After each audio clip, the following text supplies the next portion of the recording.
ချစ်ချသူတိုင်းဘဝတွေပျော်ပါစေမိုးချသူတိုင်းညိုတွေပြေရောစေဝေးချသူတိုင်းမိခွေကြုံပါစေလူဘဝခဏလေးတွေ့ဆုံနိုင်ချိန်မှာလောကချစ်ချင်းတရားတွေတည်ကြပါအားလုံးတူသွားကြမယ်သနေရစီအတူတညီမြချင်းတွေတာချီကြပါလူတွေတူတူတွေ့ဆုံကြုံရရမယ်ခေတဲ့ညာအားနဲ့သူမိမသူညီအားလုံးတစ်ချင်းလေးနဲ့ကြောပါစေလမ်းမတွေလည်းပြုံးပြနိုင်ပါစေ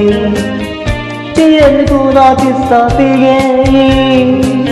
နောက်တစ်ခေါက်ပြည့်ချစ်ခွင့်တို့ချုံပါစေ